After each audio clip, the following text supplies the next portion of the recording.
Juste avant cette petite vidéo qui va parler donc de la data slate, c'est-à-dire du nouveau patch d'équilibrage pour Warhammer 40 000, j'en profite pour vous annoncer qu'on sera en live pour le tester avec vous à 20h30 ce jeudi directement sur Twitch. Je mettrai le lien en description. Ça va être Olivier alias Percastor, le capitaine de l'équipe de France de Warhammer 40 000 qui va jouer Space Marine, chapitre Ultramarine ou Dark Angel, on ne sait pas encore au moment où je tourne cette petite interlude, et il va affronter Tsansukal, un des joueurs de la délégation française qui est notamment parti représenter nos bleus à l'Alpine Cup le week-end dernier, qui jouera les nouveaux chevaliers gris. Et salut les Wargamers, c'est Evie de Frachumtio, votre chaîne de rapport de bataille tuto et live peinture. Les amis, aujourd'hui on va découvrir ensemble la nouvelle data slate et ce qu'on appelle le Minitorum Field, c'est-à-dire la modification des coups en points pour le patch de rééquilibrage de Warhammer 40 000. Et pour ça je vais être en compagnie de Percastor, actuel capitaine de l'équipe de France de Warhammer 40 000. On va donc ensemble vous présenter les modifications. Parfois celles-ci sont liées justement à un contexte ultra compétitif et pour ça on va donc avoir la lecture d'Olivier. Déjà on sort d'Atlanta, des championnats du monde en solo. Faut savoir aussi que tu étais joueur au mois d'août avec la même version quasiment de la méta que celle d'Atlanta d'il y a 2 semaines. Comment est-ce que tu l'as trouvé aujourd'hui la méta? Qu'est-ce qui performait? Quel style de jeu en tout cas était plutôt mis en avant par l'éditeur? on a un style de jeu qui dépend aussi beaucoup des tables d'abord, donc à Atlanta on avait des tables qui étaient assez ouvertes et puis on gagne d'un point, donc le tir est vraiment prédominant et la capacité à vraiment bien scorer son secondaire et son primaire, donc la contestation et la récupération d'un maximum de cartes de secondaire, donc pas de hasard, énormément de GI, donc d'Astral Militarum en phase finale qui peuvent contester à bas coût, mais à Atlanta. Également avoir des PC grâce à leur seigneur de Terra pour tirer des cartes. Tu dis gagner d'un point, c'est aussi important d'expliquer. Globalement, si vous voulez, en Europe, on utilise un système de jeu quand on parle de compétition qui est celui de WTC pour World Team Championship, où une partie est sur 100 points mais est ramenée sur 20 points et il faut plus de 5 points d'écart justement pour créer un différentiel. Là où pour le coup, à Game Workshop, le prix d'une victoire était que dans n'importe quel circuit, par exemple 2 points une victoire, 1 point une égalité, 0 point une défaite, les parties étaient par contre gardées sur 100 et il suffisait de battre son adversaire 80 à 80 pour gagner la game. Donc il n'y avait pas cette notion de 5 points d'écart qu'on aime avoir en tout cas quand on veut une partie équilibrée, puisque finalement quand il n'y a qu'un point d'écart où ça se limite au deny d'un assassinat, c'est-à-dire par exemple ce qu'on a vu en finale là d'Atlanta, est-ce qu'il y a vraiment une méritocratie sur la victoire? Tu vois ce que je veux dire? Les deux personnes ont passé 3 heures de jeu intensive, ça devait être une égalité, ou pas. Enfin, chacun en tout cas aura son avis là-dessus. Donc c'est aussi ce qui crée une différence. Tu as parlé des tables, il faut savoir par exemple qu'aujourd'hui les patrons de tables proposés par Game Workshop vont globalement avoir 8 zones de terrain, quand en WTC il y en a 12, avec une géométrie qui est beaucoup plus poussée à chacun des scénarios et placement des objectifs. Là où Game Workshop, et honnêtement c'est très bien, justement permet de faire des tables plus faciles.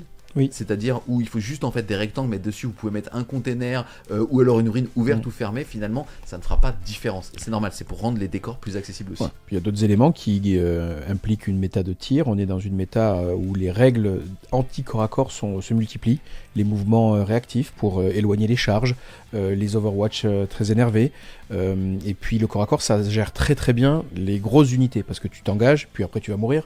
Donc si tu es très fort quand tu t'engages, tu peux tuer le roi par exemple, le roi silencieux ou un monolithe.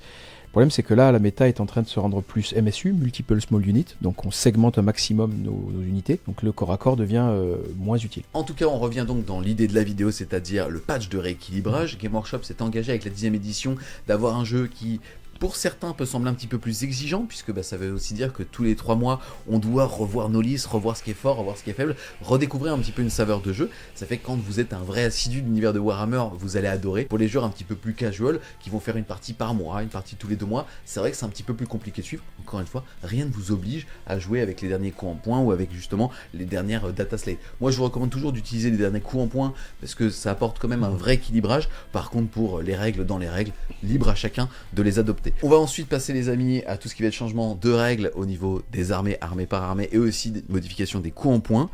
Je trouve ça génial pour le coup, puisque pour la première fois en termes d'ergonomie, après 7 ans de métier de mon côté, presque 40 ans d'existence pour Game Workshop, ils ont enfin réussi à trouver la calculatrice sur Windows, puisque au moment des changements de coups en points, ils mettent en rouge ou en vert ceux qui montent et qui descendent. On avait la chance d'avoir ça depuis maintenant 1 an et demi, 2 ans. Et maintenant de combien? High-tech. Je peux vous dire que pour nous qui avant se faisions chier à regarder à chaque fois les différences, où tu sais, on prenait la liste de tout, et on se disait combien celui-là, enfin c'est fait, donc vraiment c'est trop cool. Ça c'est l'arrivée d'Elon Musk quand même au pouvoir. Moi j'ai envie de dire, c'est sûr. C'est sûr que le changement vient de là. On commence donc par les stratagèmes qui accordent une portée de placement plus courte. Vous verrez aussi que on va d'abord parler des règles générales et ensuite derrière on parlera armée par armée. Et donc finalement même si là ils disent stratagèmes, c'est tout simplement parce qu'en termes d'ergonomie, c'est plus facile de se dire ça c'est les stratagèmes, il y a un chapitre et derrière on va regarder la modification par exemple des Inceptor Space Marine. Mais vous inquiétez pas, c'est bien la règle globale des arrivées qui avant pouvaient se faire parfois à 3 pouces d'unité ennemie, maintenant sont relayées à 6 pouces. Oui, c'était un mécanisme un peu frustrant qui était très difficile à contrer et qui méritait pas vraiment de perdurer. Tout le monde en est assez satisfait. Donc les frappes en profondeur arrivent à 6 pouces maintenant, au mieux. Voilà, un peu comme le démon ou un peu... Yes. Que vous avez connu. Vous inquiétez pas aussi, hein, parce que je vois certains qui commenceraient à se plaindre. Game Workshop l'a aussi pris en compte, notamment on prend l'exemple des Inceptor, ils ont baissé de 10 points. Ça a été bien fait en tout cas dans l'ensemble. Ensuite, on va avoir les stratagèmes qui dégradent la pénétration d'armure. On pense bien évidemment à l'armure du mépris des Space Marines, mais pas que. Là, en l'occurrence, avant, on l'utilisait à partir du moment où on était pris pour cible et on bénéficiait donc de cette dépréciation de la pénétration d'armure de 1 jusqu'à la fin de la phase. Maintenant, c'est uniquement jusqu'à la fin de l'activation du tireur. Oui. Changement ultra majeur. Mais ce qui était assez frustrant, c'est que on s'imagine qu'un Space Marine, globalement, a une sauvegarde à 2 ou à 3, dépendamment de c'est un Terminator. Il était dans le couvert, et pour un PC, il avait l'armure du mépris. Donc tout ce qui n'était pas PA plus de 2, et dans le jeu ça devenait très rare, et ben ne modifiez pas la sauvegarde dans Space Marine. Donc il va falloir réapprendre à découvrir ça, et réapprendre à se rendre compte du tanking ou pas d'une unité. Mais toi, qu'est-ce que t'en penses ? Je pense que c'est un très bon changement. C'était très frustrant, cette Armor of Contempt, mur du mépris ou l'armure du vide. Il y a pas mal de stratagèmes comme ça. Les mécaniques qui consistent à juste mettre une unité très tanky sur un objectif et empiler des stratagèmes de résistance et dire à ton adversaire change de cible parce que t'arrives pas à me coucher. Voilà.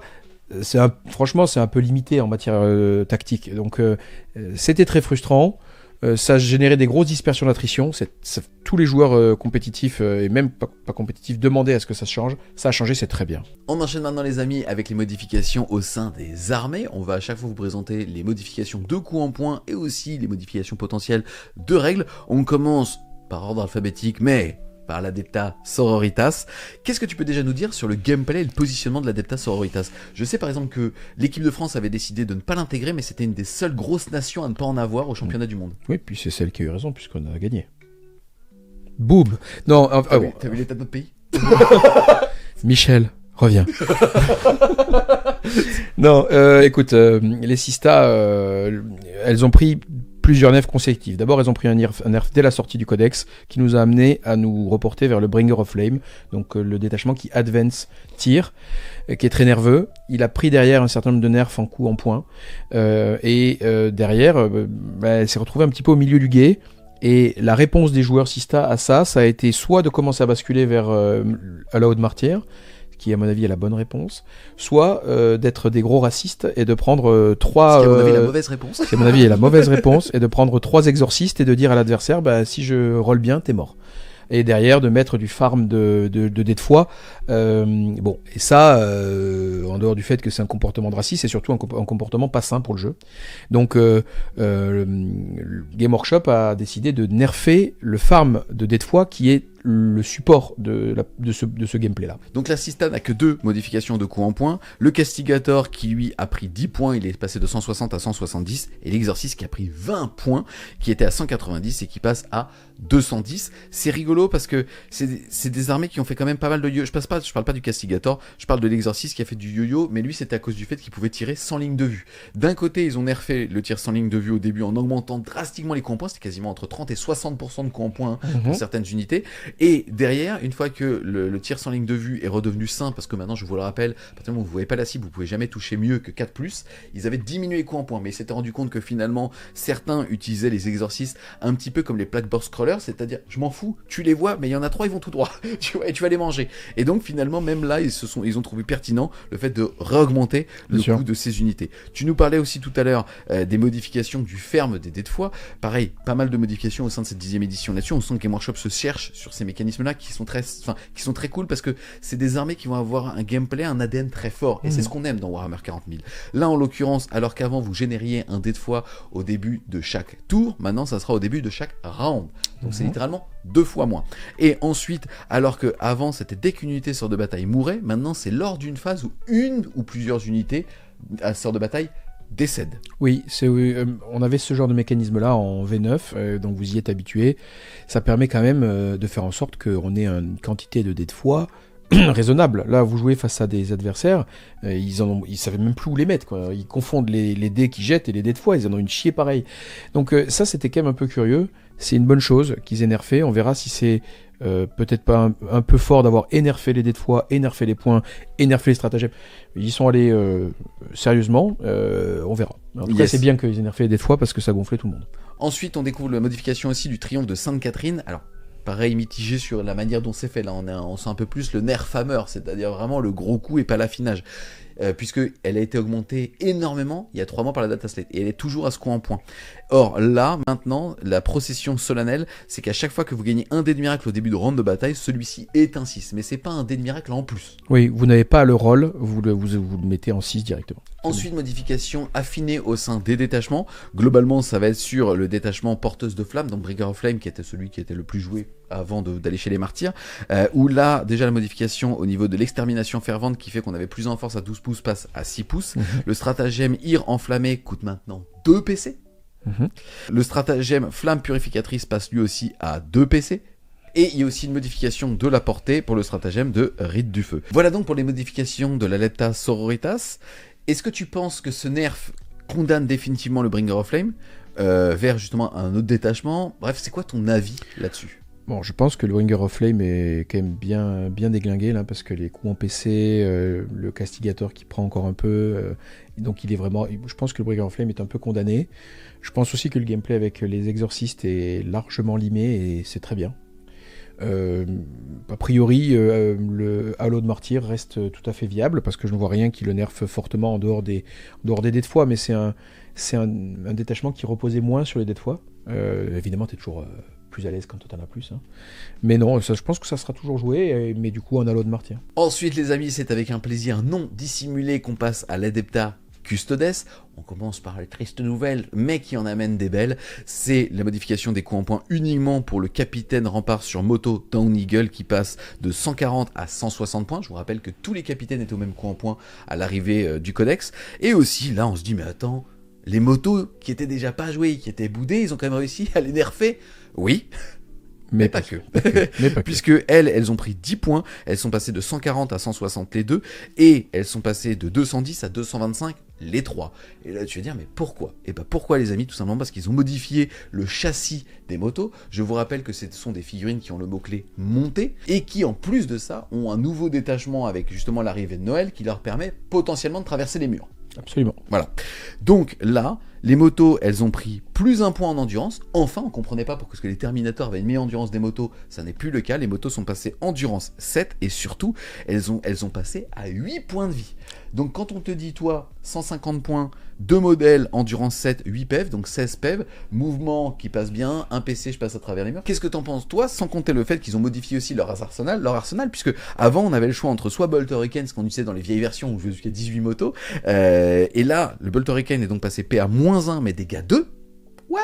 Et en plus, le lanceur à salve qu'on voyait jamais, parce que c'était un seul tir, là, c'est un tir qui touche à 2, qui est force 10, PA-3, dégâts D6 plus 1, et jumelé, donc relance pour blesser. T'es un motard, toi, dans les... Moi, je suis un peu un motard, très très clair. Donc, je trouve ça très fort, très intéressant. C'est des unités qui ont un max de swag et qu'on voyait pas du tout parce que elles avaient été un peu ratées en matière de game design. Là, ils ont réparé leurs erreurs. Donc, elles ont une attrition au tir qui est satisfaisante. Elles ont une attrition au corps à corps qui est aussi satisfaisante. Leur règle de mortel au passage a été réparée. Avant, on pouvait le faire que quand on advance. Mais tu peux pas advance tir, tu peux pas advance charge. C'était nul. Maintenant, on peut aussi le faire, les mortels au passage, à travers un normal move. Donc tout ça est très sexy, jumelé au détachement qui est sorti en début de semaine. Et ben, ça donne vraiment des choses très intéressantes. On peut traverser les murs, donc on ne souffre pas de la mobilité éventuellement trop calculable par l'adversaire. On s'enchasse dans une ruine, on menace, on sort comme un malade. Et puis je rappelle que le capitaine moto, une fois par partie, après une phase de corps à corps, il refait un mouvement de 12. Donc c'est des motards véloces, quoi. Véloces et létaux, désormais. Donc non, je pense que ça va être très intéressant, d'autant que le détachement qui vient de sortir offre non seulement des traversées de murs, mais des synergies entre marcheurs et motos très intéressantes. Ensuite, les amis, on enchaîne avec l'Adeptus Mechanicus. Pas de modification des règles. D'un autre côté, sur les derniers Death il va 4 pages puisqu'ils ont quasiment revu toutes les armes de l'armée. La modification des coups en points, uniquement des robots castellans qui baissent de 10 points par 2, 20 points par 3. On est donc à 360 points les 4 robots. Ce qui est intéressant, c'est que finalement, l'ADMEC n'est pas boostée grâce à la data slate, elle est énormément boostée par rapport au nouveau détachement qui, à mon avis, occulte tous les autres. Oui, ça fait, je dirais, 4 ans en tout cas qu'on n'a pas vu. Bon, moi, même je joue depuis 5 ans, je les ai jamais vraiment vus, ces robots. Pourtant, ils ont un max de swag, ils sont trop stylés. C'était en V8, ils étaient archi pétés, ils pouvaient faire 16 mortel stats et 160 tirs, un truc comme ça. Je les ai vus à ce moment-là, mais c'était aussi facilement esquivable, donc c'était là pour le plaisir, mais pas si fort que ça. Et là, on sent que Game Workshop a envie que ça change, parce qu'entre le détachement, qui leur offre une place quand même bien centrale. Vous avez le droit aux doctrines et à la règle du détachement. Avec le Data Smith. Smith.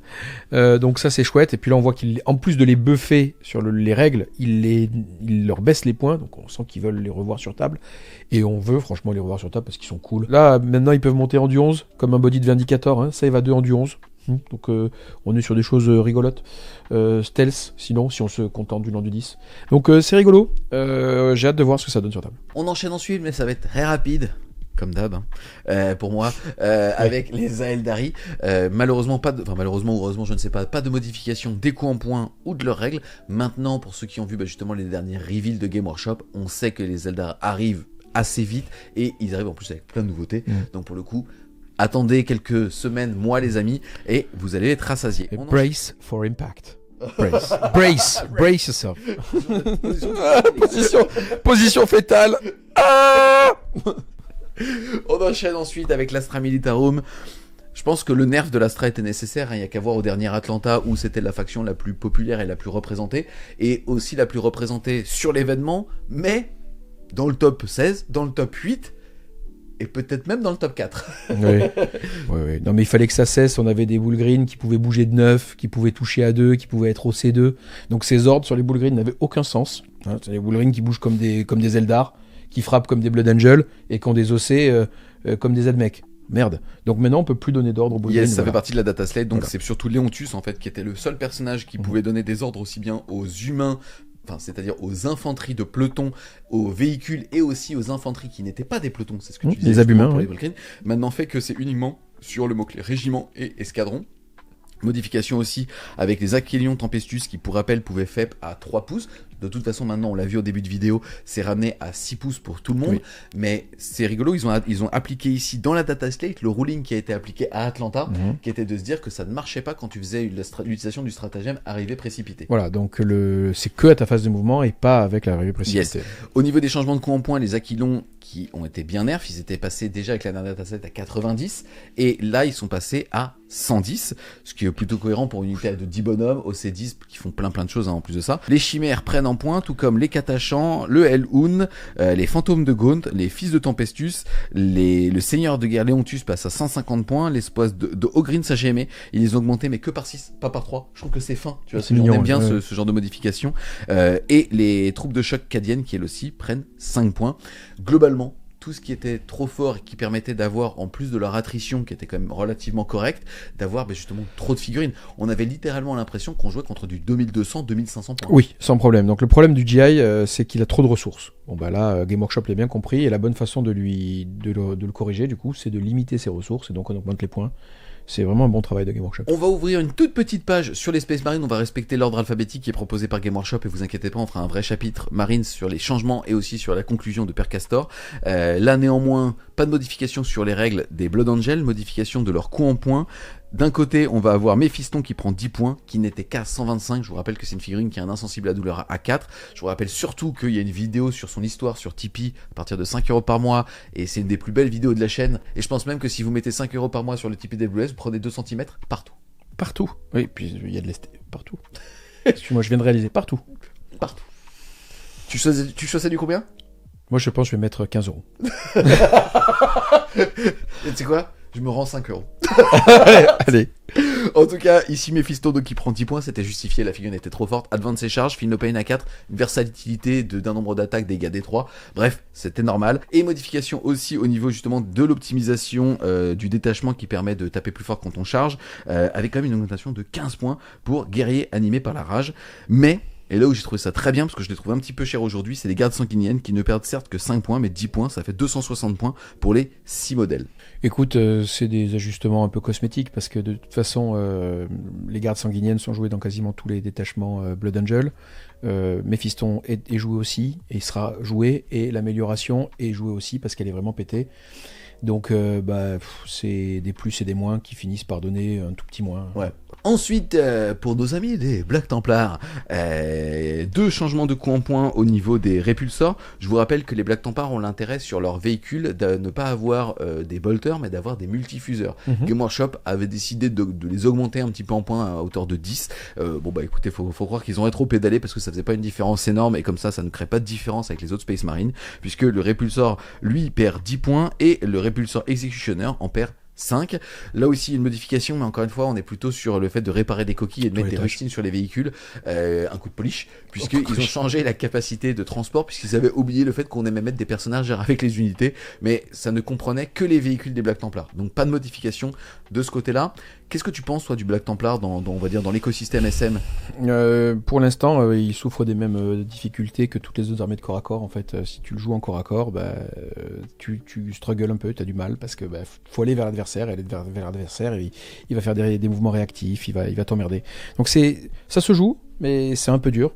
Là on voit qu'ils essayent de nous aider un peu parce qu'ils augmentent la pénétration d'armure de toutes les armes qui n'en avaient pas, pour que les Space Marines deviennent enfin une armée d'élite, qu'on se dise pas tiens on tape PA0 avec nos couteaux Space Marine. C'était quand même triste. C'est vrai que c'était pas très vidéo SM. Ça ressemble à rien, effectivement. Ils viennent de sortir SM2, Space Marine 2. Tu te dis, mais les couteaux de combat, ils font pas ça chez moi. Hein, donc, yes, on ouvrira cette page quand on parlera vraiment du Space Marine en général, mais c'est vrai que ça va aussi s'impliquer sur les Black Templars. Globalement, tout ce qui était couteaux, armes qui n'étaient pas des épées tronçonneuses Astartes, qui avaient déjà hérité d'un nouveau PA-1 sur cette 10e édition. Là maintenant, c'est toutes les armes de corps à corps SM, même les coups de poing, vont passer PA-1, et ce qui est normal. C'est bien, attends, c'est un minimum, merde. On enchaîne ensuite les amis du côté des chevaliers du chaos, surprenant puisqu'ils ne baissent ici le coup en point que des petits, puisque on a le dog chasseur qui perd 5 points, le dog exécuteur qui en perd 10 et le dog rabatteur qui en perd 10, donc finalement même une bonne nouvelle pour les alliés qui pourraient les choisir puisqu'ils aiment bien en avoir, notamment au sein de la Death Guard. Oui, c'est une très bonne nouvelle, et puis même sur le détachement en lui-même. Désormais, les pouvoirs de Chaos Knight arrivent dès le début de la partie. On n'attend pas le tour 3 pour avoir des bonus de dommages ou des malus de tir. Là, si vous êtes battle choqué, ébranlé, vous avez -1 pour toucher l'adversaire, et surtout le Chaos Knight vous blesse à +1. Donc c'est clairement un buff, on les voyait moins, c'est très bien. D'une manière générale, Game Workshop buff ce qu'on ne voit plus. Ensuite les amis, on passe du côté des Space Marines du chaos. La seule modification des règles qu'on a s'applique aussi bien aux Space Marines Loyalistes qu'aux Space Marines du chaos au niveau des Predators, puisque les Predators annihilateurs qui pouvaient à la base relancer les 1 au jet de dégâts contre les monstres et les véhicules ont été boostés. Maintenant c'est l'intégralité du jet qu'on peut relancer, et ça marche aussi bien pour les Space Marines du chaos que pour les Space Marines de base. Ensuite pour les Space Marines du chaos et leur changement de coup en point, il n'y a qu'une seule ligne qui change, avec notamment les motos qui vont passer par 6 à 130 points au lieu de 140. Je suis pas sûr qu'on les jouait par 6, on les jouait plutôt par 3 pour aller faire du deny et ainsi de suite. C'est rigolo parce que là on voit pas de changement de coup en point des Space Marines du chaos. Ça veut dire, j'imagine que pour Game Workshop, par rapport aux data qu'ils ont et donc par rapport au taux de victoire des armées, ils les trouvent bien.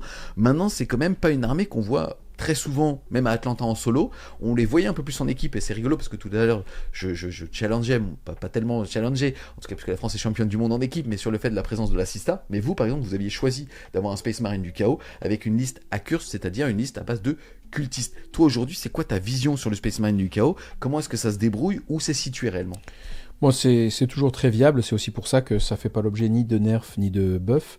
Ça se joue beaucoup en équipe parce que les hackers sont toujours viables et ça permet d'avoir des gameplays d'invasion. Les vétérans de longue guerre, ça se joue aussi beaucoup, et puis il faudra voir quelle sera sa place dans la méta future après ce mois de révélation de Game Workshop. Mais par exemple, si on a beaucoup plus d'invasions type détachement tyrannide guerrier, où on se dit comment je viens à bout de ces 72 guerriers pour les racistes, du coup le détachement Space Marine du chaos peut avoir des réponses, parce que les prédateurs sont extrêmement efficaces, dommage 3, tir soutenu, etc. Et puis même les possédés qui sont quand même bulky et qui vont vous casser la gueule. Donc en fait c'est comme le Space Marine, le Space Marine du chaos. C'est extrêmement riche dans sa méta et dans ses datasheets. Et donc, il n'y a pas de raison de s'en faire pour lui. Pour l'instant, il vole bien.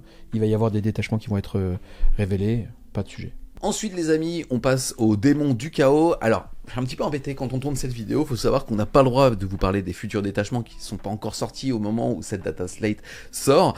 Là, en tout cas, au niveau des démons du chaos, on voit que les hurleurs prennent 10 points et 20 points par 6, ce qui est plutôt logique.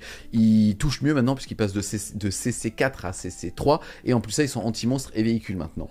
Et les sanguinaires qui, eux, par contre, perdent 10 points. Donc, on est à 110 points. Les 10 pour des mecs quand même qui tartinent. Je rappelle juste qu'à la dernière data slate, ils avaient été augmentés en coup en point au niveau justement du personnage sur le trône qui fait, toi mon pote, t'as plus en force, plus en dégâts. Absolument. Donc là, le fait qu'ils baissent les unités de base, bah comme tu disais tout à l'heure, c'est des augmentations là, mais des diminutions là. Et comme de toute façon, tu les jouais les deux, finalement, c'est overall un petit peu even pour vraiment que vous ne comprenez rien. Oui, non, mais c'est vrai. Après, on sait, ce que dans ces Game Workshop, c'est qu'on allait avoir des détachements monothéistes. Donc là, peut-être que on a une baisse de points des biquettes là, pour que dans le détachement de cornes, on se retrouve à avoir une sorte de vrai sentiment d'invasion. J'imagine, moi je ne l'ai pas lu, donc je ne peux qu'imaginer. On peut se dire également que Game Workshop a envie de revoir les hurleurs, et aujourd'hui on a une méta-démon qui est très démon majeur.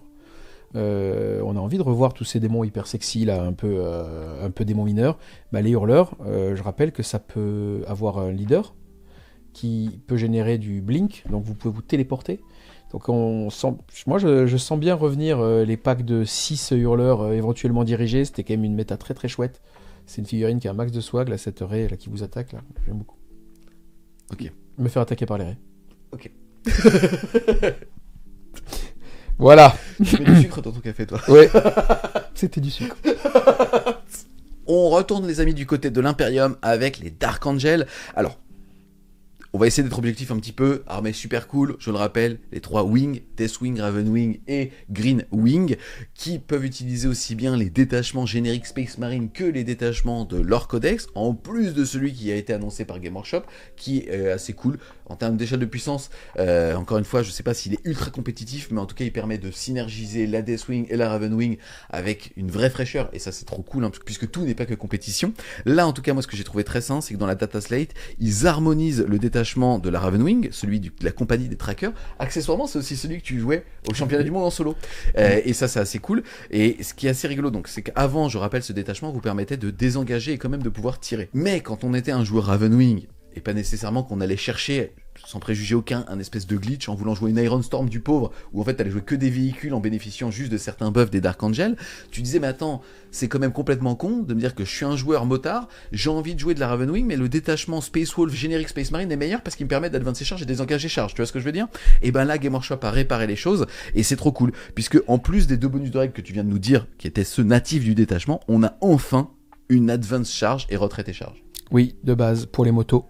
Donc ça veut dire que vous allez pouvoir jouer vos Black Knight ou vos Outriders avec une Advance Charge, Fallback Charge. On va voir également, on verra tout à l'heure, qu'ils ont buffé les Outriders au moment du chapitre Space Marine, et on va le voir tout de suite, ou très prochainement, ils auront aussi buffé un petit peu les Black Knight. Donc ils se sont dit quand même, c'est dommage de ne pas voir cette Ravenwing sur table, donc ils la buffent, et derrière, ils adaptent aussi en conséquence toutes les règles qui permettaient, ça et là, à travers des stratagèmes ou des améliorations, de donner l'advance charge. Là maintenant, les motos l'ont, baseline. Yes, je vais tout de suite vous le dire, c'est-à-dire que je pense à mon ami Samael, qui me dit jamais bonjour au feu rouge. Oui. Ça me fait Samael, pas, il roule en BM. Il klaxonne, il dit pas bonjour.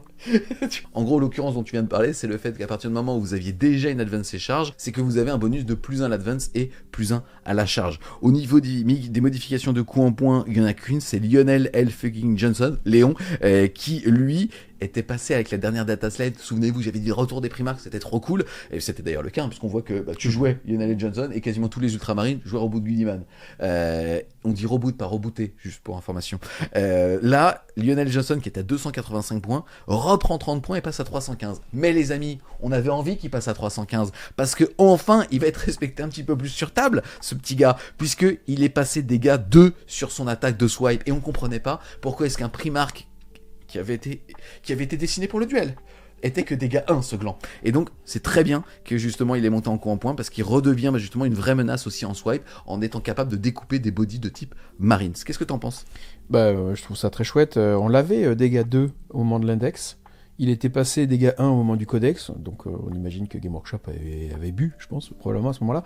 Et là, il repasse dégâts 2 enfin. Bon, c'est sérieux.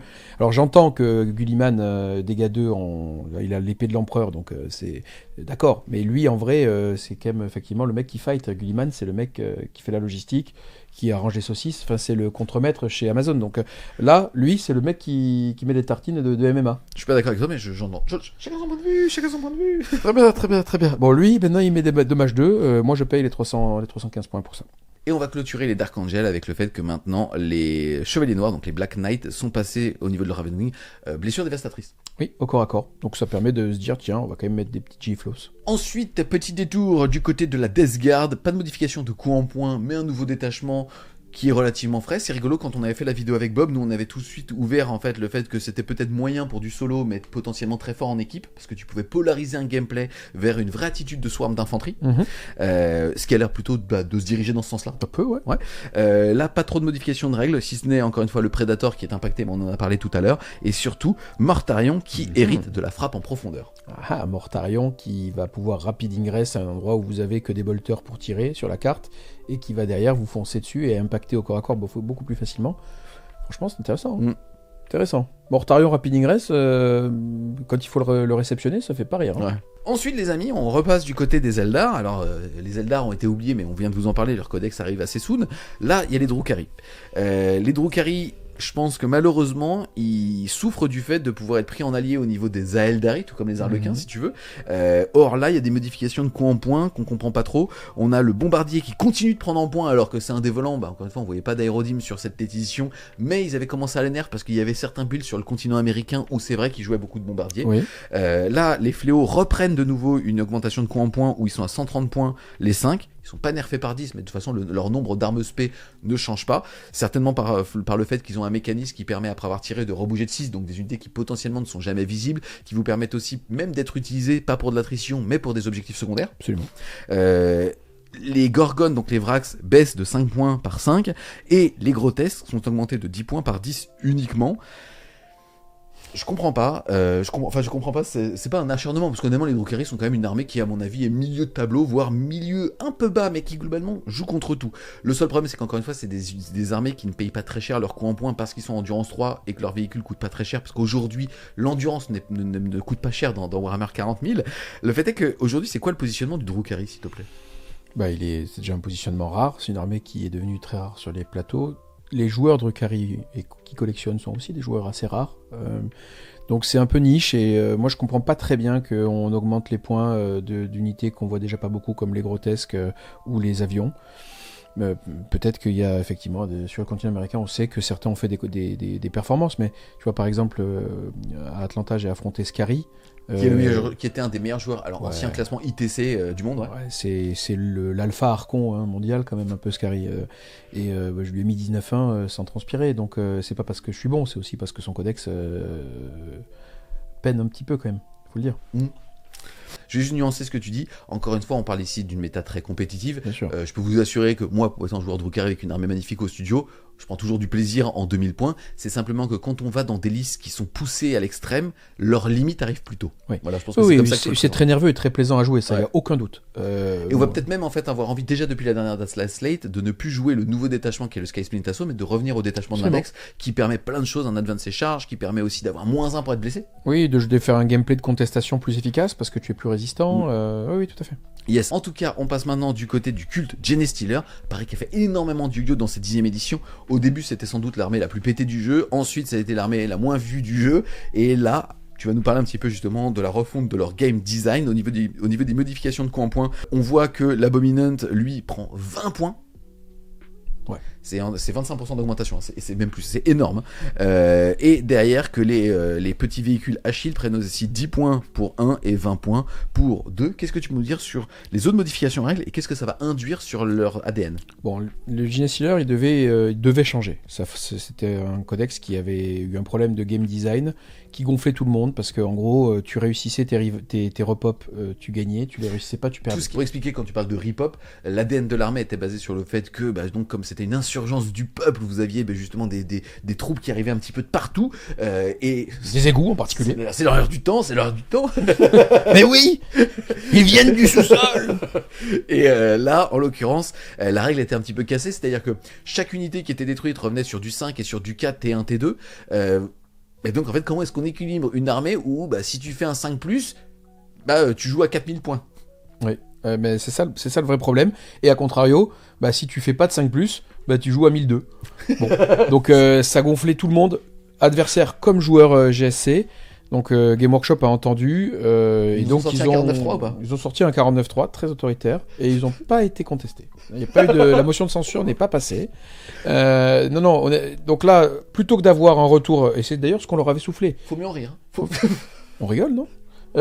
Donc plutôt que d'avoir un retour aléatoire, ils ont écouté la communauté qui leur disait mais les gars, faites des retours automatiques, qu'on n'en parle même plus, et limitez-les. C'est ce qu'ils ont fait. Ils ont introduit le concept de points de résurgence. Les points de résurgence, en gros, c'est votre argent de poche pour pouvoir réacheter des repop de vos unités qui ont désormais des coûts respectifs différents. Donc, vous les voyez, les aberrants, c'est 5 points les 5 ou 8 points les 10. Sachant que, excuse-moi, mais vous commencez la partie avec 10 points. Vous commencez avec 10 points. Vous avez quelques mécanismes pour augmenter ce volume de points disponible dans certaines améliorations et certains détachements. Mais désormais, le repop est automatique, vous ne jetez plus de dés, vous l'achetez, vous achetez votre pop avec ses points de résurgence. Et c'est top, parce qu'on arrête de jouer au casino. Nous, on est des joueurs de Warhammer, on est là pour avoir développé une stratégie, une tactique. On se déplace pas pour dire, tiens, est-ce que je vais roll des 4+, ou des 5+, enfin, c'est infernal. On laisse ça au custodes. On laisse ça au custodes. Plus sérieusement, qu'est-ce que t'en penses? Ça n'a pas encore été testé, j'imagine, mais c'est sain. Mais est-ce que le côté linéaire, par contre, justement, va pas créer de la théorie Hammer? Oui, alors c'est sain, ça c'est clair. Désormais, le point d'ajustement, c'est le nombre de points de résurgence. Peut-être que c'est faible. Parce que honnêtement, si tu me dis il n'y a que 2 x 5 aberrants qui peuvent revenir, je trouve ça un peu faible. Ou si tu me dis il n'y a que 4 x 5 hybrides acolytes, moi je trouve ça un peu faible. Donc peut-être faut-il imaginer que l'aléa se penche sur le nombre de points de résurgence présents dans la partie. Donc moi je trouverais ça intéressant, on verra après équilibrage, qu'ils se disent tiens, vous commencez avec une base de 10, mais peut-être certains événements de la partie ou certains aléas peuvent vous en donner plus et vous pouvez les repayer plus tard. En tout cas, pour l'instant, la quantité de repop me paraît faible. Ok, on enchaîne les amis ensuite avec les chevaliers gris. Les chevaliers gris qui n'ont qu'un seul changement de coup en point au niveau du cuirassier Nemesis qui reprend 5 points. C'est drôle parce qu'au début il était à 200 et quelques, il était passé à 185 et là il repasse à 210. C'est aussi complètement justifié, on est sur une armée qui présente un skill cap et une géométrie tellement adaptative que c'est très compliqué à équilibrer au niveau des coups en point. Je rappelle aussi que au début on peinait un petit peu sur le côté attrition de l'armée mais que ça avait été corrigé avec le fait que notamment les psy-canons lourds de ces fameux Nemesis étaient passés ignore couvert et avec une PA de -2. À voir aussi ce que va donner le futur détachement, mais quand on voit le détachement d'aujourd'hui, ça sera difficile de faire mieux en termes de scoring, de toute façon, quoi qu'il arrive. Absolument. Non, écoute, rien de plus à dire. Le GK est bien dans la méta actuellement, donc on attend de voir les prochaines sorties. On va très rapidement maintenant passer au niveau des agents impériaux. Les agents impériaux, je rappelle, sont jouables de deux manières, soit en full inquisition, auquel cas il y a un nouveau détachement qui est sorti, qui permet à chaque assassin d'utiliser 2 fois son aptitude unique. Par exemple, l'Eversor va être capable de faire 2 fois l'équivalent d'un blitz, donc de s'énerver très fort. Après, ça reste quand même qui, au sein de leur propre détachement, sont des héros épiques, donc on peut les jouer que par un. mais qui permet quand même de faire des armées assez exotiques avec des Terminator GK, des Immolator Sista, et tourner autour justement de ces fameux agents solitaires assassins. Je trouve que ça a énormément de charisme sur table, et on retrouve cette patte inquisitoriale qu'on avait justement dans la V7 et dans la V8, donc je trouve ça assez sympathique. Là, on va juste noter qu'en coup en point, on a l'assassin vindicaire qui a pris 25 points, et qui est passé à 125 points. On va donc pas parler ici de l'agent impérial, mais je vais plutôt toi te demander, est-ce que tu penses que les assassins sont toujours très forts en solo, puisqu'encore une fois, en équipe, vous ne pouvez en choisir qu'un parmi tout votre roster. Toi, qu'est-ce que tu penses de ces fameux alliés? Chez qui c'est pertinent? Ou est-ce que tu as envie d'en avoir? On a envie d'en avoir, parce que c'est toujours très fort de pouvoir jouer une Calidus qui propose un Vect et qui propose de repartir dans les ombres tous les tours et venir scorer où on veut en agent solitaire. Donc la Calidus, ça reste quand même elle a des vertus tactiques qui sont vraiment indémodables. La Culexus aussi. Et le Vindicaire, pas le Vindicaire pour le coup, il augmente les points, mais le Vindicaire c'est peut-être celui qui est le moins bon. Mais la Culexus c'est toujours utile, moins si la méta est pas très très psycheur, là elle est de moins en moins psycheur. Et les Versors, quand vous piochez Assassinat T1, Assassinat via une enemy line, ça vous donne quand même des solutions, parce qu'entre le mouvement scout et l'advance charge ou le quasi advance charge, vous pouvez quand même aller péter un personnage T1, et puis parfois certains personnages sont clés dans le mécanisme de jeu adverse, donc vous pouvez le supprimer. Donc tout ça est toujours très méta, moi je trouve ça, et surtout ça a beaucoup de swag, donc c'est cool. Ensuite, très rapido, au niveau des chevaliers impériaux, diminution, tout comme justement les Chaos Knight des armigères. Donc le Astiaire a perdu 10 points et le Elverine a perdu 10 points. Pas de changement des règles de leur côté. Est-ce que tu dirais que les IK ou les RK sont quand même intéressants aujourd'hui en termes de compétitivité, ou le fait comme tu le disais tout à l'heure, la méta peut se diriger potentiellement plus vers du multiple spawn unit? Est-ce que finalement ils y gagnent au fait d'avoir des châssis qui, je le rappelle, sont contrôle d'objectif 8? Mais à côté de ça, on voit aussi là, en tout cas avec les nouveaux détachements, qu'on a une échelle de puissance qui est boostée. Est-ce que le fait d'avoir peu d'œufs dans un panier ne te pénalise pas? Il faudra vraiment voir à quoi ressemble la méta à la fin de ce mois de l'avant, là, avec les 24 détachements ou la trentaine de détachements qui vont nous être fournis, mais je trouve que l'IKA a toutes les chances de s'en sortir beaucoup mieux. J'ai hâte de voir à quoi ressemble le détachement. Mais de manière générale, si on retrouve des armées d'invasion, comme par exemple peut le laisser entendre le détachement tyrannide guerrier, un IKA qui se dit toute la partie, sauf si tu arrives à me tuer, je vais être full attrition. Et donc oui, face aux guerriers tyrannides, c'est quand même une boucherie. Et peut-être qu'on va avoir le retour des gros IK. Et moi, ça me ferait beaucoup plaisir, parce que je les aime bien. Yes, on passe maintenant, les amis, du côté des Votann. Pas de modification du côté de leurs règles. Une seule modification au niveau des coups en points avec les Brokir, qui sont l'équivalent des Eradicator Space Marine, avec moins 5 points par 3, moins 10 points par 10.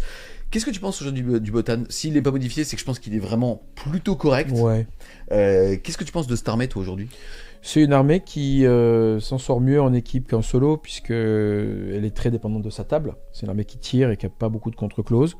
C'est une armée qui performe assez bien, qui est assez frustrante pour l'adversaire avec les forteresses save à 2+, armure du vide. Mais on rappelle du coup qu'ils ont fait l'objet d'un nerf sur l'armure du vide, qui ne sera plus que pour une seule activation. Donc ça, c'est un nerf significatif, parce que souvent on a envie de focus fire un petit peu ces forteresses. Donc là, il y aura armure du vide que sur une des activations.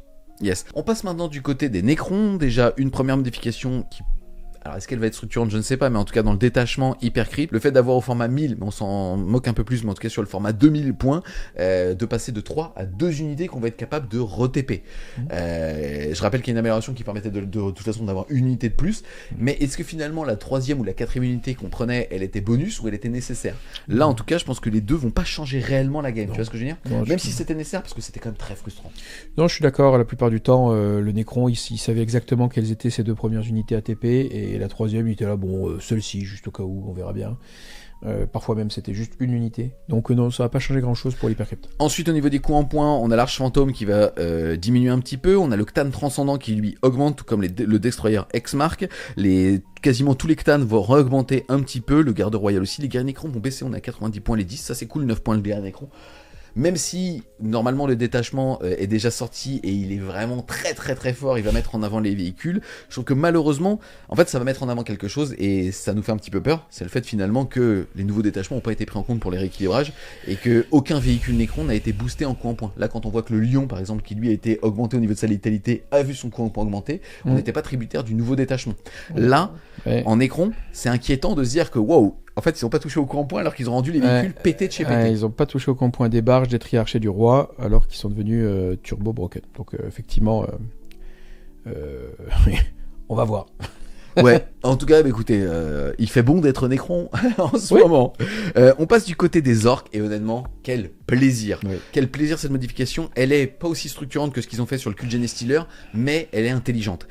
Historiquement, la WAG, c'est-à-dire le moment où vous allez taper beaucoup plus fort et surtout vous allez beaucoup plus tanky en orc, se déclenchait en début de round. Sauf que si vous étiez joueur 2, vous donniez trop d'indications à votre adversaire en mode t'as lancé la WAG ? Ok, je recule. Tu vois, là maintenant, ça va enfin se lancer à la phase de commandement du joueur orc. C'est vrai. Alors ça a aussi des externalités négatives parce que le pouvoir déclencher la WAG, ça a un effet défensif, 1/5. Donc je pense que c'est pour ça que ça avait été organisé comme ça au début. Mais la plupart des joueurs orcs, quand vous les entendez, ils voudraient pouvoir piloter leur WAG à leur phase de commandement plutôt qu'à la phase de commandement adverse quand ils sont joueurs 2. Bon, on verra s'ils en reviennent pas un petit peu. C'est quand même un changement très plaisant pour la nervosité et le plaisir de jeu. Et enfin, modification aussi au niveau du détachement qui était lié au Beast Snaga, qui au niveau de leur histoire était là plus pour charger les monstres et les véhicules, ce qui est gros. Là maintenant, on va aussi pouvoir s'attaquer aux personnages. Du côté des coups en point, on a le boss de guerre qui augmente, tout comme le boss de guerre en méga armure, mais c'est lié aussi justement potentiellement à leurs aptitudes qui sont rattachées à la WAG. Toi, pour clôturer justement sur nos amis les peaux vertes, tu le vois comment ?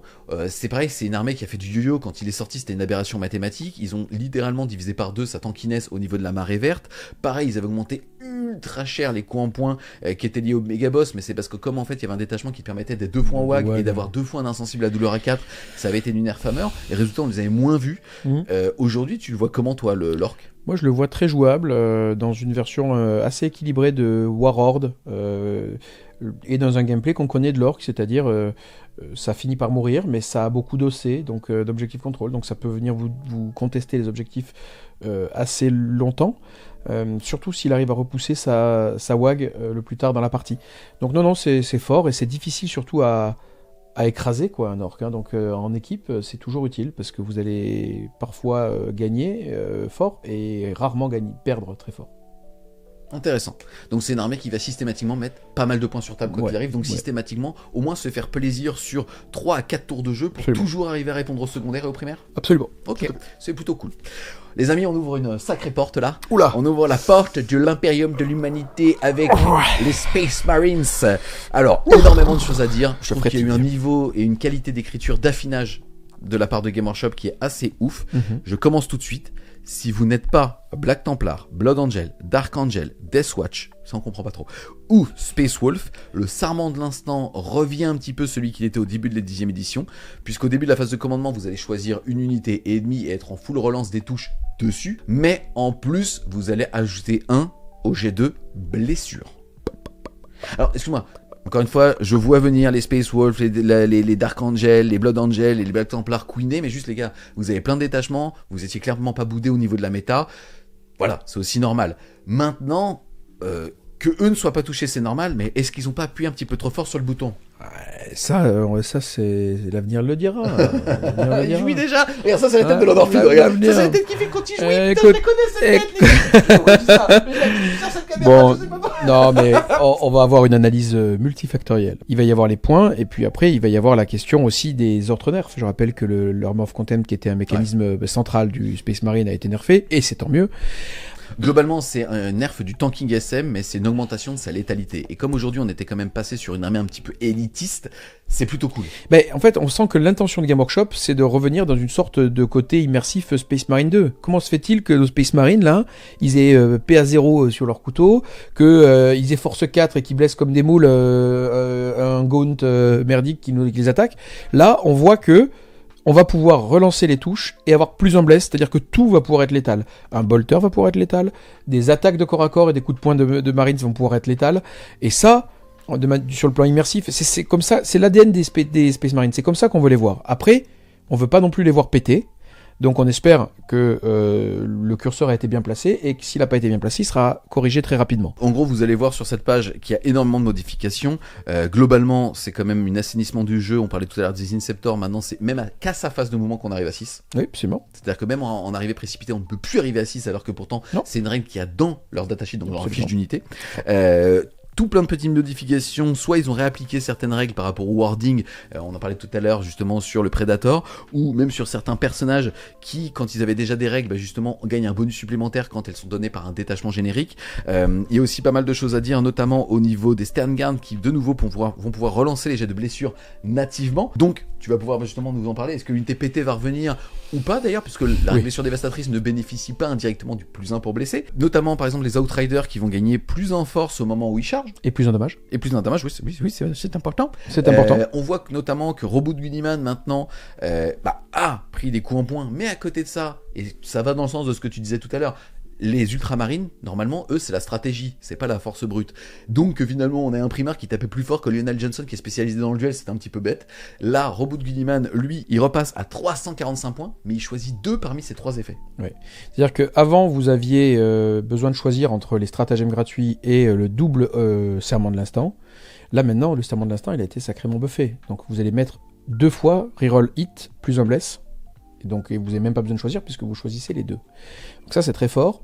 La synergie avec les Sternguard qui désormais reroll les blesses sur la cible du serment de l'instant. Ça, c'est extrêmement fort parce qu'en stats, ça fait quand même 11 mortal wounds en fait. Hein. Donc c'est quand même sérieux. Donc vous allez pouvoir sortir vos Sternguard, tirer sur une cible, lui faire 11 mortal wounds, en charger une autre, faire 40 attaques. Mais oui, il faut faire 40 attaques PA-1. Je vous rappelle que désormais toutes les PA0 sont PA-1. Donc 40 attaques de Sternguard PA-1, plus un bless, reroll les blesses aussi au corps à corps. Au passage, vous pouvez, si vous êtes vraiment un raciste, mettre un capitaine qui va reroll les blesses en dev wound dedans. Bon, donc on va vraiment avoir des Space Marines qui vont être plus chers, qui vont être aussi beaucoup plus létaux, qui vont pas être beaucoup plus tanky. Donc ça veut dire que une fois qu'ils sont perdus, vraiment la létalité s'effondre. Donc on va voir, en tout cas ça va être, je pense, très plaisant à jouer. Un autre truc qui est assez chouette, parce que je pense que Game Workshop se rend compte qu'en faisant ça, ils avantagent très sérieusement les ultramarines parmi tous les chapitres jouables. Donc ils ont donné des pouvoirs spécifiques aux capitaines de chapitre. Aux capitaines nommés. Aux capitaines nommés de chapitre, voilà, qui du coup se retrouvent être un peu tête de file d'une datasheet. Donc Corsaro, et donc chaque fois donne +1 à l'objectif contrôle d'une datasheet. Corsaro donne +1 aux motos, Vulcan donne +1 aux flammeurs, et ainsi de suite. Strike +1 aux intercesseurs d'assaut. Lysander, c'est aux maçons. Lysander, c'est aux maçons avec leur marteau. Donc tout ça est assez rigolo et assez fluff. On a un buff également des Infernus qu'on n'a jamais vu. On leur donne +1 à la PA sur leur flammeur et +1 et -1 au commandement adverse lorsqu'il y a le Battle Shock Test. Ils prennent 10 points par contre. Ils prennent 10 points, c'est normal, ils sont plus forts. Donc on sent que de la part de Game Workshop, il y a un travail qui est fait pour ramener les primarques sur table. Je te pose la question aussi, pourquoi les intercesseurs lourds ont pris 15 points? Alors parce qu'en fait, ils sont devenus beaucoup plus forts. Ils sont passés dommage 2 sur leur bolter. Donc là, eux aussi, là, ça rigole plus. C'est-à-dire que les intercesseurs lourds qui avaient une attrition de moule se retrouvent à pouvoir faire des dommages importants, puisque plus un bless, reroll it. Ils sont passés dommage 2 baseline sur leurs attaques, donc ils peuvent faire 2 attaques. En gros, sur 3 figurines, vous en aviez qu'un qui était dégâts 2. Voilà, là, ils sont tous dégâts 2. Et en plus de ça, je rappelle qu'on a perdu désormais un avantage important du Armor of Contempt. Eux, ils ont une sorte d'Armor of Contempt un peu intégré à la datasheet. Donc, ils ont pris 15 points, parce qu'ils sont quand même au C2, voire 3, si jamais tu as décidé de complètement vent et de jouer féroce. Derrière, ils peuvent faire des dommages. Tu vas pouvoir peut-être les jouer. Yes, pour toutes les personnes qui voudraient aussi queener contre les ultramarines, vous inquiétez pas, on l'a dit tout à l'heure, Reboot a été augmenté en points de 60 points, Marneus Calgar est passé à 200 points, et Uriel Ventris, qui je le rappelle permet de mettre une unité en frappe en profondeur, a pris 20 points. Donc voilà. Pareil, 25% d'augmentation. Tu veux jouer ce trio de personnages qui était quand même un peu auto-inclus de ultramarine, tu viens de manger 100 points dans ta gueule. Ce qui est normal, hein. Ce qui est vraiment normal. Donc voilà, c'est pas Game Workshop qui a juste vent, on verra bien. Je pense que c'est Game Workshop qui veut que l'ultramarine devienne l'ultramarine un peu cinéma. Et on va voir si c'est fort, et on va voir si c'est viable. Quand on regarde les coups en points, parce qu'on n'en a pas parlé, on voit aussi que les Reavers, Ils ont réussi à les augmenter en coup en point, alors que c'est quand même l'unité qui avait un problème de game design et qui fait qu'on ne les voyait jamais. Là, en l'occurrence, ils sont passés de 75 à 80 points, mais ils ont un changement de coup en règle. Est-ce que tu peux nous en parler un petit peu? Oui, ben, avant, ils faisaient une aura de peur qui mettait moins 1 en leadership. Maintenant, ils ont une aura de moins 1 OC, un petit peu comme les rangers Admech. Donc c'est intéressant. Ils font peur toujours quand ils chargent. Donc Battle Shock Test à moins 1. Mais ils réduisent l'OC de 1 sans limitation à 3 pouces et à 6 pouces si vous lui mettez un lieutenant River. Donc c'est pas inintéressant. Ok, en espérant les revoir parce qu'on les a jamais vus pour le coup. Hein. Absolument. Ensuite, on passe du côté des Space Wolves, pas de modification de règles, si ce n'est le fait que les couteaux de combat passent PA -1. Et au niveau de leur coup en points, on a les Wolfen qui prennent 5 points et les Scouts aussi qui prennent 5 points, mais tout comme chez les Space Marines, générique. Oui, bah, rien à dire sur ça. Tous les Space Marines qui ne sont pas du codex, un peu déviants du codex, ont juste des adaptations. C'est vraiment les followers de Gulliman qui ont vraiment des gros changements. Yes.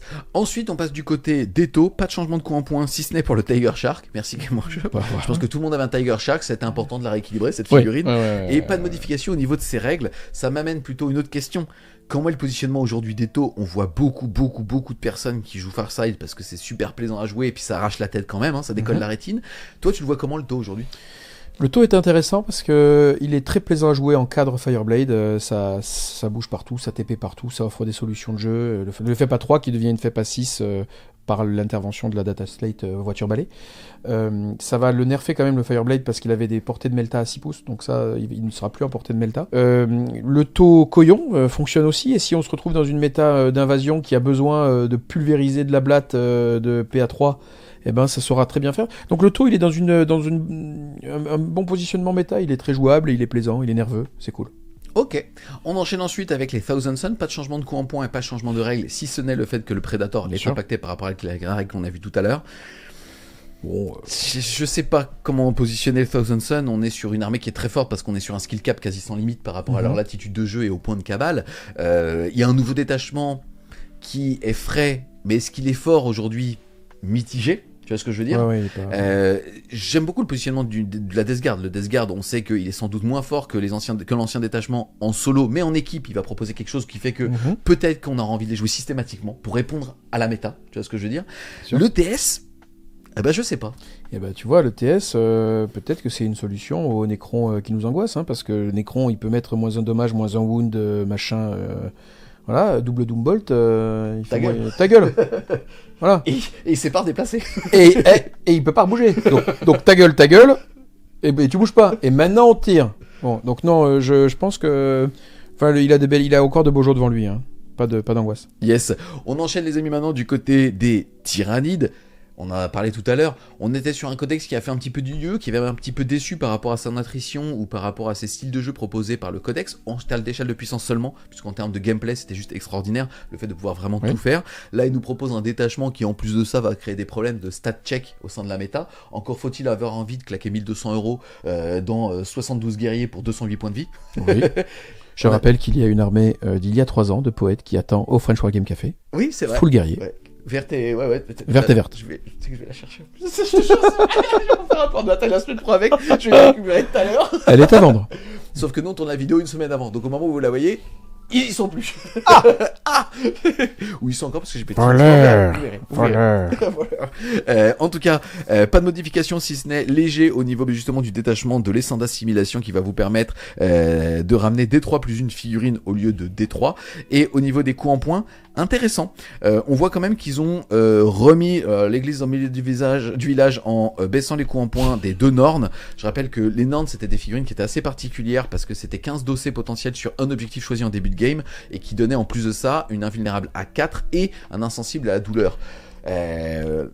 Aujourd'hui on était dans une levée de l'attrition. Et donc c'est très bien, je trouve qu'ils aient baissé aussi ces châssis, parce que c'est beaucoup d'œufs dans un panier, tu vois ce que je veux dire? Oui, et puis il y a l'ajout un petit peu en scred du mot-clé récolteur pour la Norn assimilatrice, qui lui permet du coup de jouer un peu mieux dans l'environnement de ce détachement qu'on commence à voir un peu plus. Alors en ce moment on voit beaucoup de Stampede, parce que la méta étant très véhiculée, voilà. Mais ce détachement, peut-être, va commencer à être intéressant du côté Titi, et c'est vraiment très cool. Ensuite, on passe du côté des World Eaters. Pas de changement de coup en point. Il s'est fait un petit peu taper sur le museau d'ailleurs avec la dernière, donc c'est resté en l'état. C'est une armée qui est compliquée à équilibrer, puisque c'est une armée qui était basée, en tout cas au niveau de son mono-détachement d'index, uniquement sur le je vais tout droit. Si tu sais me stopper, tu gagnes. Si tu sais pas me stopper, je te table rase. Globalement, c'est ça. Si j'ai le tour 1, bah, je suis au centre de table, et bah, si tu m'as séché T4, j'ai gagné. Si tu m'as séché T3, j'ai perdu. Désolé de simplifier un petit peu le jeu, mais globalement, c'est comme ça que ça se passait au niveau des games. Là, il y a un détachement qui va sortir prochainement et qui amène, je n'ai pas le droit de le dire, mais qui va amener un petit peu de fraîcheur de jeu et de la latitude. On va perdre en attrition, mais on va gagner en saveur et en adaptabilité, mais on restera quand même dans un gameplay qui est un petit peu basé sur le même ADN. Violence avant tout. Violence avant tout. Avant tout. J'ai un petit peu résumé méchamment le World Eater. Qu'est-ce que t'en penses aujourd'hui, toi, du World Eater ? Bah, je pense que c'est... Ils ont raison d'être en colère. Ils ont raison, ils sont tout rouges. Non, je pense que ce que tu as dit, c'est vraiment n'importe quoi. Non, je pense que le World Eater, effectivement, il peut avoir tendance à avoir un gameplay un peu tout dans ta gueule, et puis on verra bien ce qui se passe. Il a aussi quand même dans son kit de stratagème des choses qui permettent de maîtriser un peu le rythme, parce que déjà, en gros, on peut revenir. On peut développer un gameplay... qui va bien jouer le secondaire, très bien jouer le primaire parce que ça va contester chez l'adversaire, et quand il s'agira de contester le World Eater, bah, t'es un peu obligé de t'approcher pour lui mettre des beignes et t'as pas envie. Et si tu le fais juste au tir, il peut stick obj. Donc finalement quand même le World Eater c'est assez paradoxalement une armée qui perd jamais de trop.